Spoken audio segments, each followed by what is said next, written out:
básicamente el creacionismo rompió con la idea de que la poesía se hace por medio de una inspiración divina, por decirlo así. El creacionismo plantea la idea de que el poeta es un pequeño Dios en el sentido de que se enfrenta a las palabras igual como Dios frente a la creación. Entonces hace con las palabras lo mismo que Dios hace con el universo. Entonces ya con eso rompió todo lo que hasta ese momento se consideraba como creación poética. El poeta era un ser de inspiración, un ser que buscaba la inspiración en la belleza, determinadas ideas tópicas, etcétera. Hay que pensar que en 1916, 1918, todavía había cierto prestigio del romanticismo en Chile. O sea, estamos hablando de que cuando el romanticismo ya estaba sepultado totalmente en todo el mundo, acá todavía tenía cierto prestigio y de hecho Neruda publicó sus 20 poemas de amor el año 24. O sea, en la época en que Huidobro plantea todas estas ideas revolucionarias, el romanticismo todavía es muy fuerte. Entonces, Huidobro efectivamente reacciona contra estas ideas y plantea una idea que ahora nos parece obvia, pero que en ese momento era totalmente radical, que es que la poesía se hace con la cabeza y no con los dedos ni con un rayo misterioso que baja del cielo y que hace que el poeta se ilumine.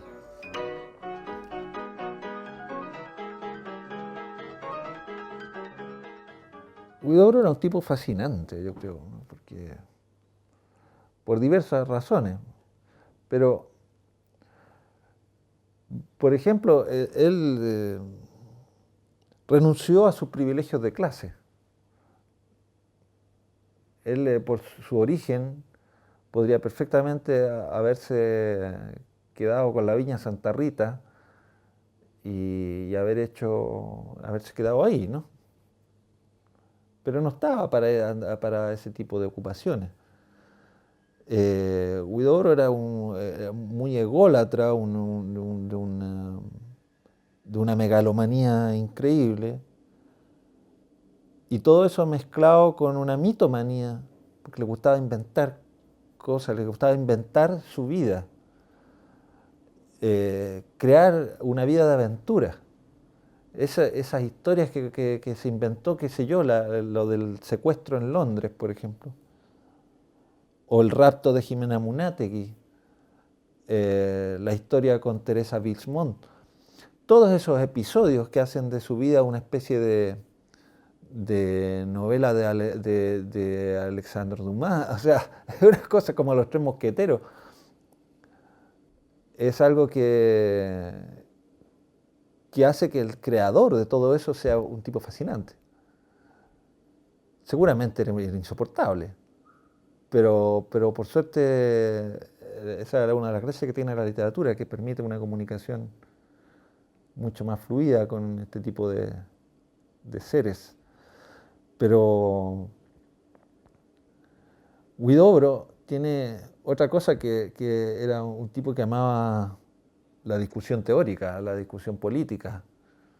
O sea, se me ocurre que todo este lado fantasioso de Huidobro tenía su revés también en su lado civil, muy hipertrofiado, le gustaba mucho eso. Hay una anécdota muy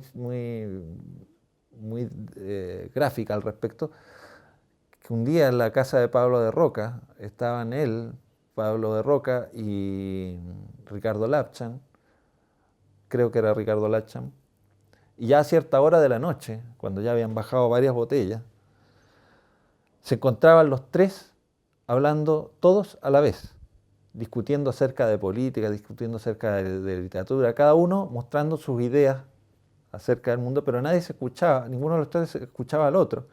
Y ahí Huidobro lo que hacía era dar vueltas alrededor de la mesa exponiendo sus ideas literarias. A nadie, ¿no? Estaban todos borrachos ya y cada uno hablando por su cuenta. Ese es Huidobro. sea, hacer algo muy serio, como es discutir y elaborar ideas, alrededor de una mesa donde no lo escucha nadie.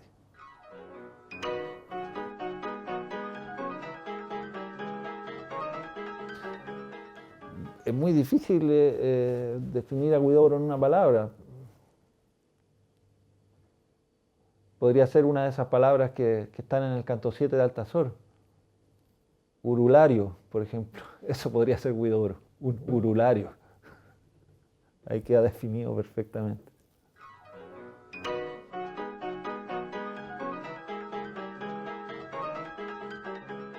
La personalidad de Huidobro fue clave, yo diría, en la manera en que modificó la poesía chilena y la poesía latinoamericana, también se puede decir. Octavio Paz lo llamaba el oxígeno invisible de la poesía latinoamericana. Pero en el caso chileno, su personalidad fue muy, muy importante porque él llegó en los años 30 prácticamente como un rockstar a mover lo que estaba sucediendo acá. Y ahí los jóvenes fueron muy perceptivos, muy perceptivos y receptivos con respecto a él. Lo iban a ver a su casa prácticamente todos los días. Estamos hablando de jóvenes de 16, 17, 18 años. Chicos que estaban recién asomándose al mundo de la poesía. Y ahí se empezó a forjar lo que a Huidobro le gustaba denominar la poesía nueva. Y ahí de ahí salió la famosa antología de Anguita, Ita y Telboy, que en el fondo marcó la pauta de lo que fue lo que en Chile se llamó la vanguardia. Y que fue un periodo muy breve, pero muy intenso, de cambios rotundos y sin vuelta. Después de eso ya nunca más escribir pudo ser lo mismo. Y a partir de ese hecho surgió, por ejemplo, el surrealismo a la chilena, o bien, me refiero a la mandrágora, o bien tipos raros como Eduardo Anguita, poetas que no están en un registro globalizado, como lo diríamos ahora, sino que tienen una voz distinta y que todos juntos dan cuerpo a esto que se llama la poesía chilena, que es tan prestigiada en el ámbito de la lengua. Y en eso la personalidad de Huidobro fue muy importante porque para empezar, tenía un humor muy singular. Tenía aficiones que lo hacían ver como muy interesante para los jóvenes. Por ejemplo, le interesaba el espiritismo. Hacían sesiones de espiritismo y los jóvenes se morían de miedo, llamando al espíritu de Napoleón o de quien fuera. Era abstemio, tomaba muy de tarde en tarde. Entonces se vestía de una manera que a todos los dejaba un poco knockout. Neruda se cuenta que la primera vez que lo vio, cuando él tenía 19 años, le llamó la atención que usara calcetines de seda. Y eso a Neruda lo noqueó. Entonces, estos pequeños detalles que hacen que su personalidad fuera sin duda muy atractiva para los jóvenes. Un tipo de 40 años que se comporta como un adolescente, sin duda es alguien muy, muy interesante, muy atractivo de indagar para un joven.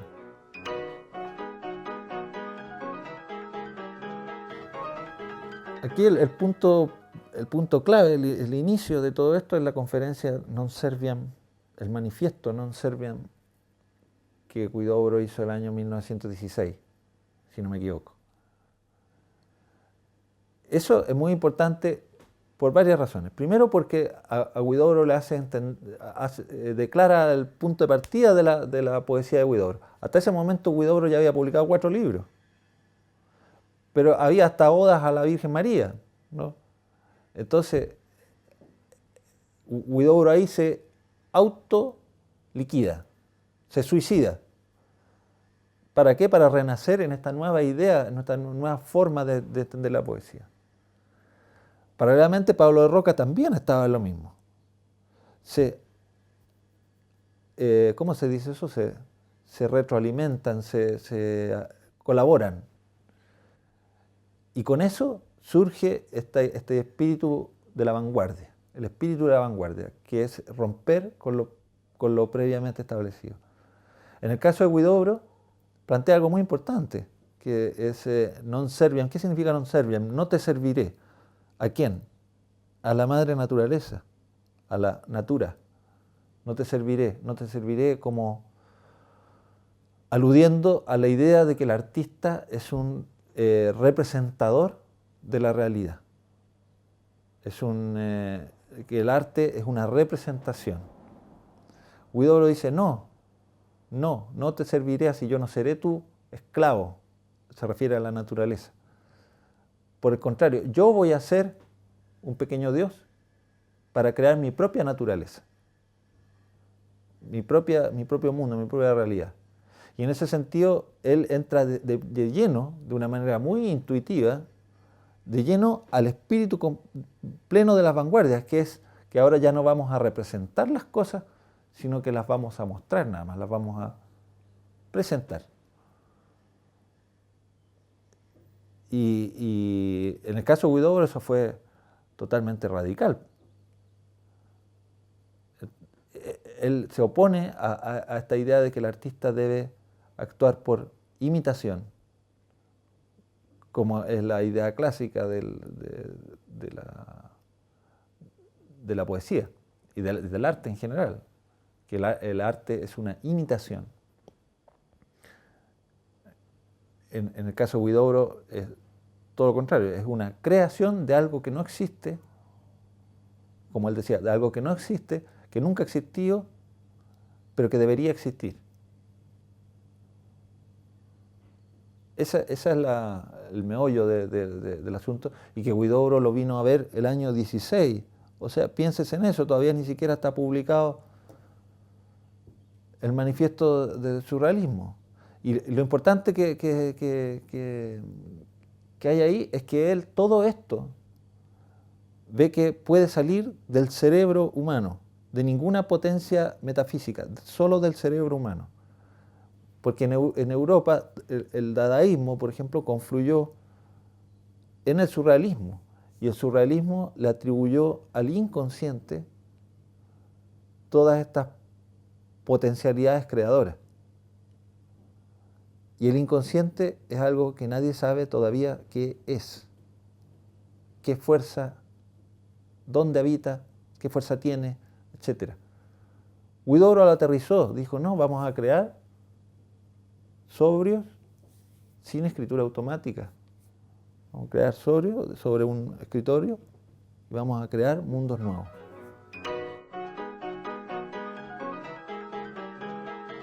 Esa frase de Huidobro que dice que hay un drama entre la cosa y la palabra, en realidad no es una idea propia de Huidobro, sino que yo diría que es más bien una idea de la época, que le interesaba a mucha gente en ese momento y todavía creo que sigue interesando.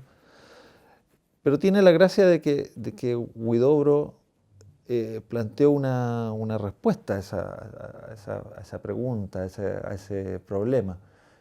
Y en este caso es que para Huidobro el hecho de decir las cosas era un hecho creativo. Eso quiere decir que mediante una operación verbal, Huidobro planteaba que se podía crear algo que nunca había existido, una cosa que nunca había existido y que sin embargo debería existir.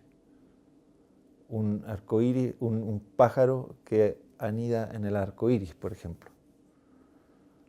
Ese tipo de objetos, de instalaciones verbales, son lo que nosotros llamamos creacionismo, pero que para Huidobro era más bien una puesta en escena de un sistema filosófico, que es el poder creador de la palabra.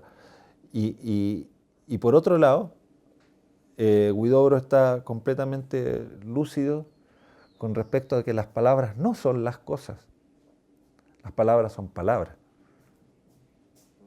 No es nada más que eso. No, la palabra manzana no es una manzana. Y con ese dato original, Huidobro echa a andar su maquinita filosófica, en este caso relativa a la posibilidad de crear realidades verbales. Y en ese sentido fue un adelantado porque en los años, fines de los años 10 y comienzos de los años 20, mucha gente pensaba que la palabra manzana era una manzana.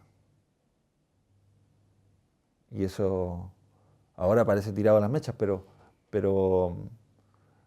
tú tenías fe ciega en que decir las cosas era un acto directo. O sea que el arte y la literatura en particular tenía una relación con la realidad mucho más fácil y sencilla. A partir de Huidobro uno puede entender que había gente que estaba cuestionando ese malentendido de que el lenguaje era una cosa así como lineal, directa.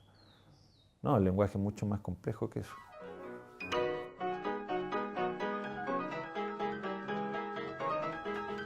Bueno, Altazor fue un shock, ¿no? Otra vez otro shock. Eso de Huidobro es una serie de shock, como shock eléctricos que produce en el lector. Y bueno, Altazor fue, yo diría, el shock mayúsculo, partiendo por la primera frase, eso de nací a los 33 años.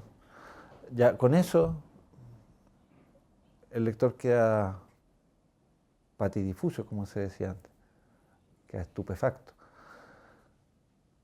El impacto de Altazor es tal que uno a partir de entonces cree entender una nueva esfera de la poesía, algo que hasta el momento le había sido negado y que al leer Altazor dice, aquí había más poesía. Y una de las gracias es que Altazor se explica solo. Altazor es de esos libros que son un sistema en sí mismo, un sistema teórico teórico y práctico en el mismo envase. Explica su teoría y la demuestra y la despliega en el mismo poema. Entonces es una experiencia, pero a la vez es un curso de poesía, Altazor. Es un taller literario.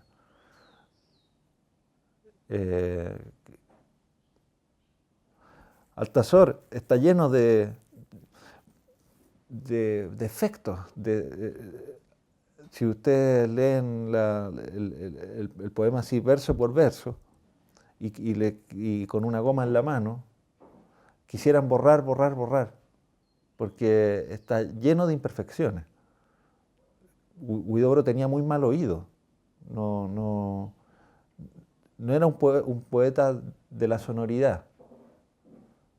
Entonces, si tú lo comparas con Gonzalo Rojas, por ejemplo, Huidobro parece ser un poeta tosco, rústico. Pero eso en Altazor pierde importancia. En otro poeta, otro libro, haría que inmediato que quede descalificado. Pero en el caso de Huidobro es tan potente la estructura, la idea que hay detrás de Altazor, que hace que todo se sostenga, incluso con todos esos errores e imperfecciones que tienen los versos de Huidobro. Esa redundancia, esas repeticiones no buscadas. Hay cosas que son, por ejemplo, cercanas al piropo callejero y que en Altazor funcionan perfectamente. Eso, irías a ser muda que Dios te dio sus ojos. Eso es un piropo de un obrero de la construcción, pero en Altazor funciona. Es inexplicable.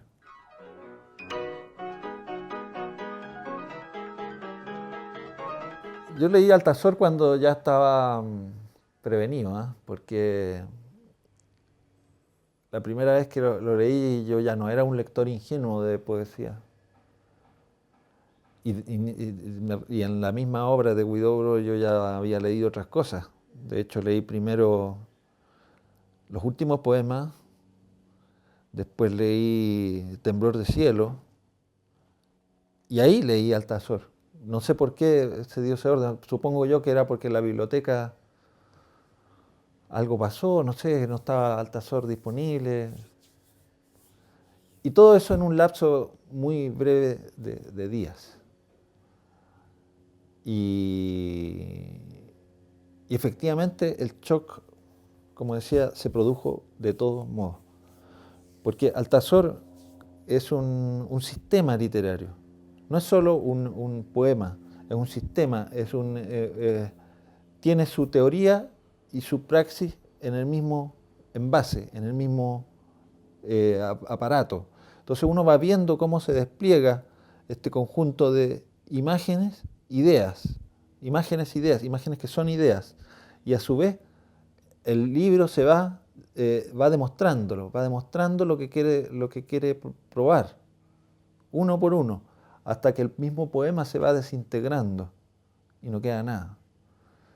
Entonces, esta idea del poema sistema, totalmente novedosa para la época sobre todo, a mí me quedó ahí dando vuelta, porque si ustedes se fijan, Huidobro ahí hizo trampa. Por ejemplo, metió el canto 2 de Cuchufleta, de mujer, el mundo está amueblado por tus ojos. ¿Qué tiene que ver ese canto con Altazor? Nada, pero absolutamente nada. Ese poema se lo escribió seguramente a Jimena Munátegui, porque estaba enamorado. Y como dijo, estoy escribiendo Altazor, y lo cuchufleteó ahí. Eso es una cuchufleta, lo que se llama una cuchufleta. Pero tiene la gracia de que en el sistema altazoriano la cuchufleta también está permitida. La cuchufleta le da... La cuchufleta, ¿qué es la cuchufleta? Es lo que hacen los jugadores de dominó cuando les falta una pieza, ponen otra que se parece y como están todos medio ebrios, no ven que en vez de 4 puntitos negros tiene 5. Eso, entonces él pasa la cuchufleta. Lo mismo pasa en el caso de Altazor. Como uno ya está medio groggy después de haber leído el canto primero, le ponen a mujer, el mundo está amueblado por tus ojos, y pasa piola, completamente. Pasa piola la cuchufleta, porque ese poema evidentemente no pertenece al Altazor. Y eso es maravilloso. Yo no sé cómo lo hizo. Es como que en una sinfonía apareciera de repente el segundo movimiento, una cueca de Margot Loyola. Ese tipo de incoherencia, de incongruencia, es el que representa el canto 2 dentro de Altazor. Y sin embargo, funciona. Altazor tiene la virtud de ser, yo diría, el poema más importante de la poesía chilena. No el mejor, sino el más importante. Yo diría que eso lo resume todo. Su importancia como poema radica en el hecho de que es un poema que explica cómo se deben hacer las cosas o cómo no hacerlas. Pero es un taller literario, es un taller, como decía, es un sistema que se explica a sí mismo. toda la experiencia altazoriana, lo que como la Altazor Experience, hace que la lectura de ese poema sea un taller para el que escribe como para el que lee.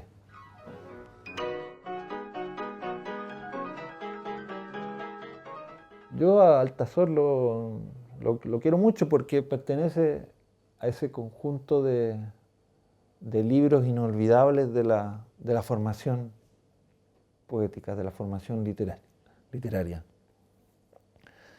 O sea, cuando uno revisa esa época en que uno está formándose literariamente, yo sé que ahí leí más y mejor que en ninguna otra época de mi vida. Montones de libros. Pero hay algunos libros nada más, algunos poemas, que quedan flotando en la memoria de una manera única y vibrante. Y Altazor está dentro de eso. Altazor, cuando yo recuerdo esos días, Altazor debe ser uno de los libros que más disfruté. Cuando lo leí por primera vez, y por segunda, y por tercera. Esa es la impronta que dejó Altazor en mi cabeza.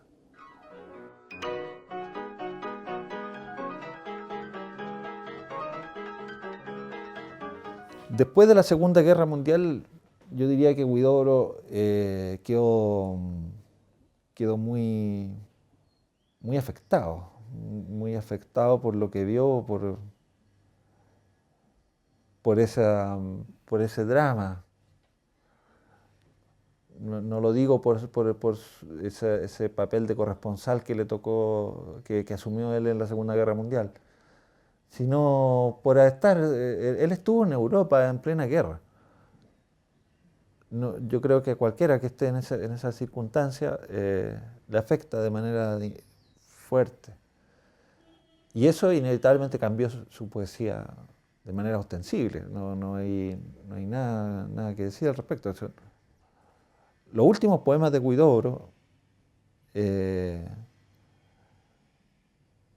a pesar de que está la mano de Huidobro es evidente, o sea, su tono, su manera de frasear, su manera de hacer metáforas, está todo ahí.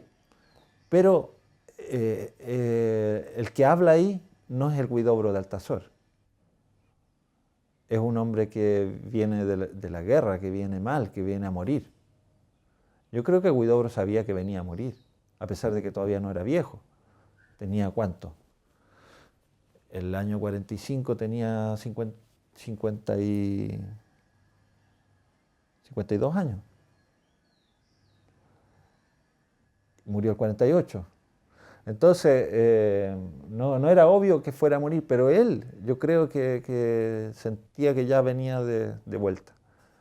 Porque se nota en los últimos poemas, que a todo esto en mi caso, por ejemplo, fueron los primeros, esos fueron los primeros que yo leí, y que son poemas cargados con lo que uno suele llamar humanidad, cosa que no habíamos visto en los otros libros de Huidobro. En los últimos poemas, Huidobro se da el lujo de abrir su sensibilidad, sus sentimientos más íntimos a su madre, los sentimientos por su madre, los sentimientos por su nueva esposa, los sentimientos humanitarios en general. Por ejemplo, tiene una parte donde habla de los muertos que vi caer. Y ese Huidobro más desnudo es el que aparece en el final de su día. Hasta ese momento Huidobro era un proyecto de creación permanente. Siempre estaba creando sin mucho compromiso de su sensibilidad, de su fuero interno, de los sentimientos que le suscitaban las cosas.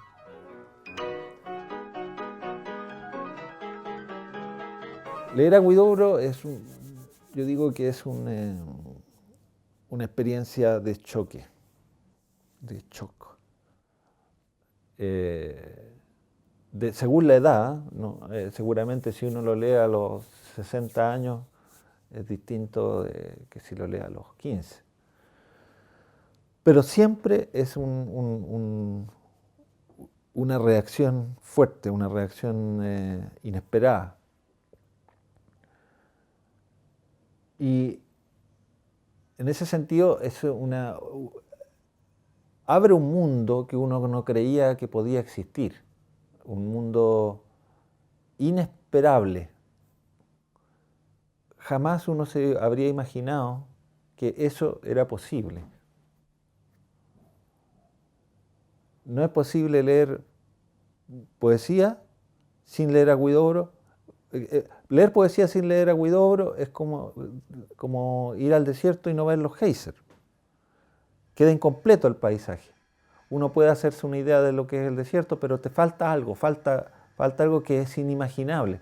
A nadie que vaya al desierto se le puede ocurrir que se va a encontrar de pronto con unos volcanes de vapor. Bueno, eso mismo es lo que ocurre con Huidobro. Y sobre todo para alguien como uno que se dedica a este tráfico con las palabras, a este movimiento, a este cubo Rubik de las palabras, la influencia de Huidobro es fundamental porque no solo por cuestiones meramente técnicas de taller. Yo estoy convencido de que Huidobro le enseñó a hacer imágenes a la poesía chilena de un siglo.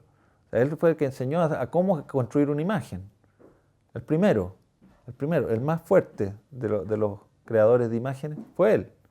Él le enseñó a la mandrágora a hacer imágenes, etc.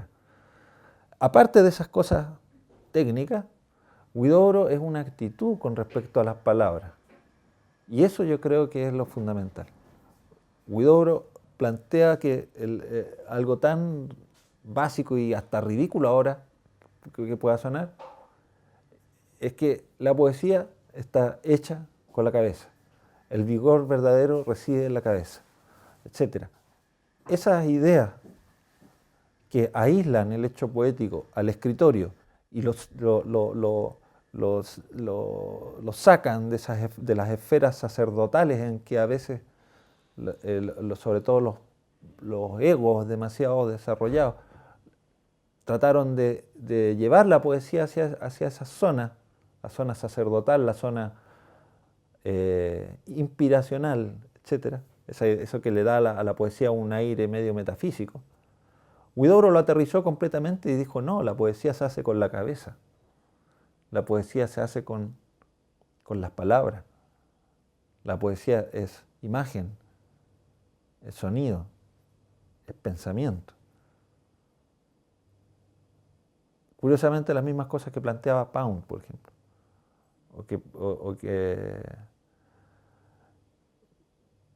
o que tuvieron otras formas en otras formas de la vanguardia. Pero Huidobro, insisto en que queda muy bien reflejado en esa expresión de Octavio Paz, que lo llamaba el oxígeno invisible de la poesía latinoamericana. Eso es Huidobro. Huidobro no fue un poeta ejemplar en el sentido que lo llamaríamos a Neruda, por ejemplo. Neruda fue un poeta fuera de serie, un monstruo de la poesía. Huidobro fue alguien mucho más ligero, más aéreo, más sencillo, de una obra mucho más limitada. Pero su alcance, así como el alcance del aire, es mucho mayor. Porque no se acaba nunca.